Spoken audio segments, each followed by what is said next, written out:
Hello guys and welcome back to my channel and आप hope आप सभी लोग बहुत अच्छे होंगे और अपनी पढ़ाई अच्छे से कर रहे होंगे। और आप सभी लोग मुझे अपना फीडबैक ज़रूर दिया करिए मेरे लेक्चर के बाद। मेरे कमेंट बॉक्स पे मुझे बताया ज़रूर करिए कि आप सभी को मेरा लेक्चर कैसे लग रहे हैं, कैसा आपको अच्छा लग रहा है, मुझसे पढ़ने में नहीं अच्छा लग रहा, जैसा भी लग रहा हो प्लीज़ आप लोग कमेंट सेक्शन पे मुझे मेरे लेक्चर का फीडबैक ज़रूर दिया करिए। इससे मुझे और भी ज़्यादा मोटिवेशन मिलेगा, मोटिवेटेड फील करूँगी और आगे आपके लिए इसी तरह से रोज़ नए नए वीडियो लाती रहूँगी। और अगर आपको मेरे वीडियोस और बस मेरा लेक्चर अच्छा लगता है तो प्लीज़ मेरे वीडियो को लाइक करें, ज़्यादा से ज़्यादा लोगों पे शेयर करें एंड मेरे चैनल को सब्सक्राइब ज़रूर से ज़रूर करें। आज हम लोग बात करने जा रहे हैं detail classification of kingdom Plantae के बारे में। तो किंगडम प्लांटीज के हम जनरल कैरेक्टर्स की बात करें तो ये मेनली आपके यूकैरियोट्स होते हैं। सबको पता है कि प्लांट्स का जो स्ट्रक्चर होता है, प्लांट सेल का जो स्ट्रक्चर होता है वो ये मेनली यूकैरियोट्स होते हैं। और आपके जो इसकी सेल वॉल हो प्रेजेंट होती है वो कैसे, सेल वॉल जो होती है वो किसकी बनी होती है? Cell wall is made up of cellulose की बनी होती है। और इसमें जो मेन आपका इसका जो मेन पॉइंट हमें जो हमेशा याद रखना चाहिए वो है वैक्यूल। वैक्यूल हमेशा बच्चों प्लांट्स में प्रेजेंट ही रहता है, ठीक है। और रिजर्व फूड जो होता है प्लांट का वो स्टार्च और लिपिड्स के फॉर्म में इसका रिजर्व फूड प्रेजेंट रहता है। इसमें प्लास्टिड्स होते हैं, क्लोरोफिल होते हैं। मोड ऑफ न्यूट्रिशन आपका ऑटोट्रॉफिक मोड ऑफ का टाइप का पाया जाता है, ठीक है। और बॉडी फॉर्म जो होती है प्लांट्स बॉडी की प्लांट किंगडम की, उसमें जितने भी प्लांट्स आते हैं वो आपकी इरेगुलर होती है। अब डिवीज़न की हम लोग बात करते हैं तो जनरल कैरेक्टर्स हो गए जो हमें पता होना चाहिए, जो सबको पता रहते हैं कि यूकैरियोट्स हो गया, सेलुलोज प्रेजेंट होती है, वैक्यूल होता है, रिजर्व फूड जो होता है स्टार्च लिपिड होता है, प्लांट सेल में प्लास्टिड्स क्लोरोफिल प्रेजेंट होते हैं।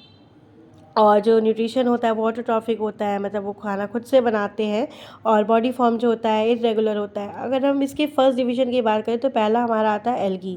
कौन सा किंगडम आता है हमारा? एल्गी। जो इसका एल्गी होता है, एल्गी को हम लोग सी वीड भी कहते हैं, ठीक है। सी वीड भी कहलाता है ये। सी एल्गी जो होती है कहाँ कहाँ पाई जाती है? मेराइन प्लेसेस में, मेराइन जगह पे भी प्रेजेंट रहती है। और फ्रेश वाटर एल्गी भी रहती है, मेराइन एल्गी भी रहती है, दोनों टाइप्स की एल्गी प्रेजेंट रहती है एल्गी में। और अब एल्गी जैसे मान लीजिए मैंने ये स्ट्रक्चर बनाया है, ये स्ट्रक्चर किस चीज़ का है आपका? ये स्ट्रक्चर है आपका स्पाइरोगाइरा का। स्पाइरोगाइरा बनी है ये। स्पाइरोगाइरा में देखिए सेल वॉल है और न्यूक्लियस है, साइटोप्लाज्म है। अब बायोलॉजी में होता है कि अगर आपको कोई भी किस इसके कैरेक्टर समझ में नहीं आ रहे कि हमको क्या लिखना चाहिए, मान लीजिए आपको एल्गी के बारे में कुछ भी पता नहीं है तो हम क्या लिखें आगे, कुछ समझ में नहीं आ रहा, तो आपको मेन क्या करना है, आपको हमेशा लर्न डायग्राम से ही करना चाहिए। जो की कैरेक्टर्स होते हैं, जो की लर्निंग पॉइंट्स होते हैं वो डायग्राम से ही आपके आते हैं, ठीक है। तो अगर आप डायग्राम से ही लर्न करेंगे तो बेटर होगा। डायग्राम में आपका क्या दिख रहा है? न्यूक्लियस दिख रहा है, साइटोप्लाज्म है, न्यूक्लियस है, सेल वॉल है। तो आप लिख सकते हैं कि इसमें सेल वॉल होती होगी, इसमें न्यूक्लियस होता हो, इसमें न्यूक्लियस है, इसमें इसके बारे में पूरा आप कैरेक्टर को डिस्क्राइब कर सकते हैं, मतलब, ठीक है। अब अगर हम देखें तो आपका एल्गी जो होती है वो कैसी होती है? Most primitive and simple plants होते हैं, ठीक है। मोस्ट प्रिमिटिव एंड कैसे होते हैं? सिंपल प्लांट्स होते हैं ये, most primitive and simple plants. And जो इसकी बॉडी होती है वो थैलस लाइक स्ट्रक्चर होती है। इसमें कभी भी स्टेम, रूट, लीव्स ये कभी नहीं देखने को मिलेगा। हमेशा आप बोलोगे कि एल्गी की बॉडी कैसी है? Thallus like, okay. हमेशा एल्गी की बॉडी कैसी? थैलस। ये भी एल्गी का एग्जाम्पल, इसको हम कहते हैं अलवा। ये हमारा अलवा इस तरह का बनता है। और ये आपका स्पाइरोगाइरा हो गया, पर एल्वा हो गया। और अगर हम बात करें कि इसमें देखो कभी भी रूट और स्टेम और लीव्स नहीं प्रेजेंट रहती हैं। और थैलस स्ट्रक्चर जो होता है वो थैलस के फॉर्म में रहता है। और एल्गी जो होती है वो फ्रेश वाटर, मेराइन, दोनों टाइप्स की होती है। मोड ऑफ न्यूट्रिशन इसका कैसा रहता है? ऑटोट्रॉफिक मोड ऑफ न्यूट्रिशन, मतलब ये अपना खाना खुद ही से बनाते हैं। और जो इसका रिप्रोडक्शन है, सेक्सुअल रिप्रोडक्शन होता है, वो किससे होता है? थ्रू स्पोर्स से होता है। स्पोर्स क्या होते हैं? तो छोटे छोटे से कण होते हैं, जो पॉलन ग्रेन्स के कण हो गए, ये सब जो उड़ करके या विंड के थ्रू या कभी पानी के थ्रू जब जाते हैं एक जगह से दूसरी जगह पे, तो जो रिप्रोडक्शन होता है उसको मोड ऑफ रिप्रोडक्शन में हम लोग का आता है आपका एल्गी। एल्गी का जो रिप्रोडक्शन होता है वो स्पोर्स से होता है, उसको हम कहते हैं एसेक्सुअल रिप्रोडक्शन। ठीक है। अब जो लाइफ साइकिल की बात करते हैं तो लाइफ साइकिल में हम दोनों चीज़ पढ़नी पड़ती है। गैमेटोफिटिक फेज़ होती है कि स्पोरोफिटिक फेज़ होती है। गैमेटोफिटिक फेज़ में गैमेटोफिटिक से समझ में ही आ रहा है गैमीट प्रोड्यूसिंग। ठीक है, ये लिखा हुई हुआ इस टर्म पे ही लिखा हुआ gamete producing, P producing, gamete producing. ठीक है, और ये कैसी होती है आपकी हैप्लॉइड होती है। स्पोरोफिटिक कैसी होती है, ये स्पोर्स प्रोड्यूस करती है। ये कैसी होती है हमारी, ये डिप्लॉइड फेज़ होती है। ठीक है बच्चों, तो अभी तक हम लोगों ने क्या पढ़ा, आपके इसके जनरल कैरेक्टर्स कवर कर दिए मैंने। जनरल कैरेक्टर्स में आपका ये कैसा यूकैरियोट है, सेल वॉल किसी सेलुलोज से बनी होती है, इसमें वैक्यूल आपका मेन होता ही है।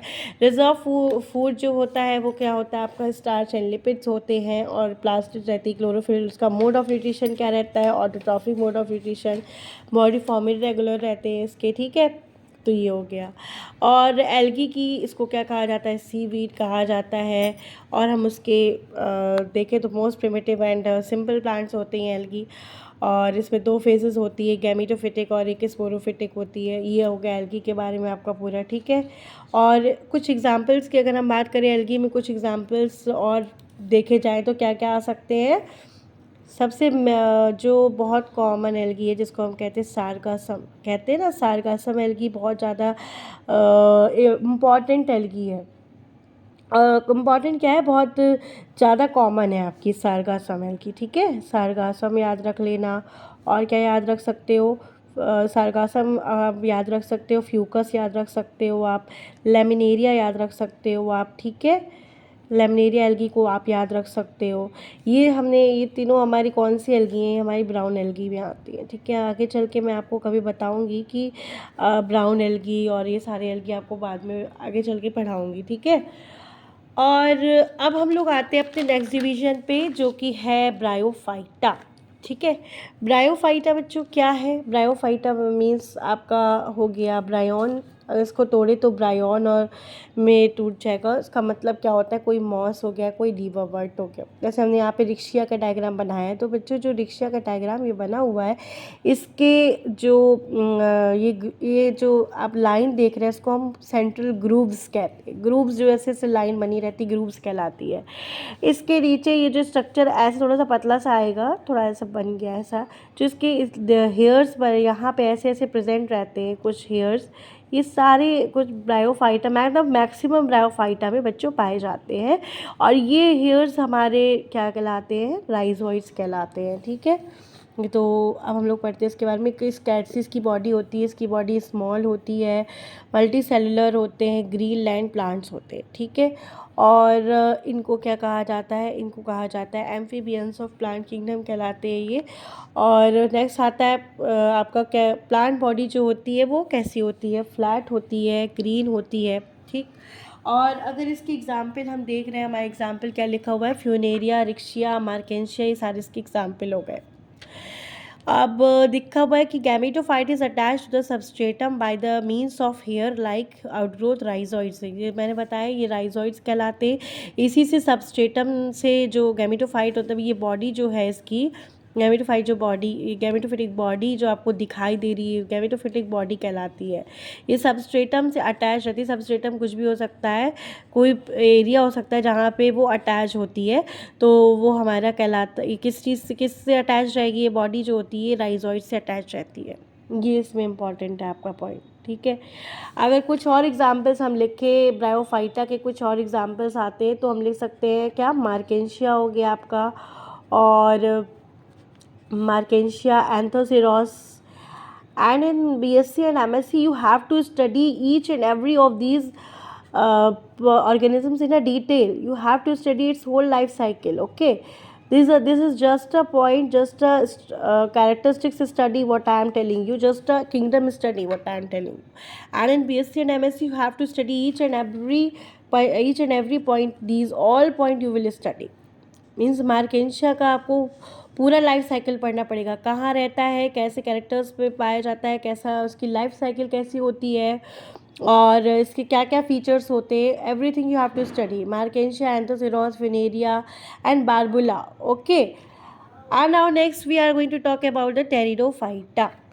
ओके, टेरिडोफाइटा जो होते हैं वो, हम टेरिडोफाइट्स की अगर बात करें तो ये डिवाइड होता है। टेरिस मीन्स आइडोज फर्न होते हैं, फर्न लाइक स्ट्रक्चर प्रेजेंट होते हैं, उनको हम कहते हैं टेरिडोफाइटा कहते हैं। फर्न लाइक स्ट्रक्चर्स होते हैं, कहाँ प्रेजेंट रहते हैं? शेडी और डैम प्लेसेस में प्रेजेंट रहते हैं।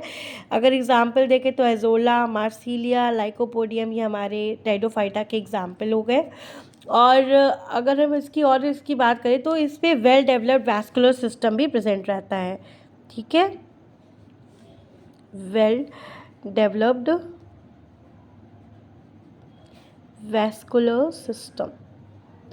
वैस्कुलर सिस्टम में बच्चों क्या आ जाएगा?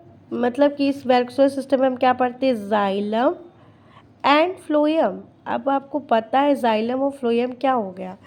ये जो जाइलम होता है ये वाटर की फ्लो के लिए रिस्पॉन्सिबल होता है। फ्लोएम जो होता है क्या होता है? फूड के लिए। ठीक है, तो वैस्कुलर सिस्टम इसका कैसा रहता है? Well developed vascular system present रहता है आपके इसमें टेरिडोफाइटा में। और कुछ और एग्जांपल की अगर बात करें तो हमें देखा ही, एजोला हो गया, मार्सिलिया हो गया, लाइकोपोडियम हो गया। आपको कुछ और याद आ रहा है तो भी लिख सकते हैं, जैसे इक्विसिटम भी एक होता है, इक्विसिटम। ठीक है, ये हमारा टेरिडोफाइटा होता है। ठीक है, और इसका एक एग्जाम्पल एक होता है लाइकोपोडियम। लाइकोपोडियम जो होता है, जो लिखा हुआ है, इसको हम और क्या इसको मतलब और क्या कहा जाता है? कॉमनली इसको हम कहते हैं ग्राउंड पाइन कहलाता है ये, ग्राउंड पाइन। ठीक है, ग्राउंड पाइन होता है। और फिर हम लोग बात करते हैं, इसके बाद हमारे आते हैं जिम्नोस्पर्म। जिम्नोस्पर्म्स में क्या रहते हैं? जिम्नोस्पर्म जिम्नो मीन्स क्या होता है? नेकेड। ठीक है, जिम्नो मतलब होता है नेकेड, और स्पर्म मतलब होता है सीड। जो नेकेड सीड्स जिसमें प्रेजेंट रहते हैं वो जिम्नोस्पर्म्स होते हैं। और जिम्नोस्पर्म्स 2 टाइप्स के होते हैं, साइकेडी, और साइकेडी में आ जाता है आपका साइकस, कॉर्निफेरी में आ जाएगा आपका पाइनस। ठीक है, तो gymno means naked and sperma means हो गया आपका सीड। क्लियर?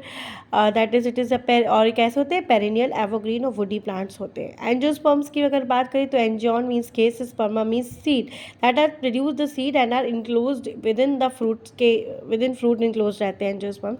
और जिसका एंडोस्पर्म होता है वो ट्रिप्लॉइड होता है। यही जो हमारा ग्रोइंग एम्ब्रियो होता है वो इसको न्यूट्रिशन प्रोवाइड करता है।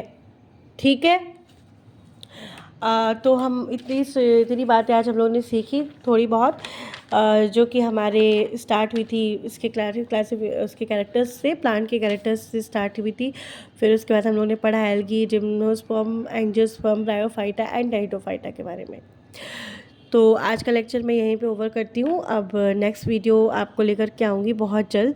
और आपको thank you so much for watching my video. और अगर आपको मेरा वीडियो पसंद आता है तो प्लीज़ लाइक करें और शेयर करें, ज़्यादा से ज़्यादा मैक्सिमम शेयर करें।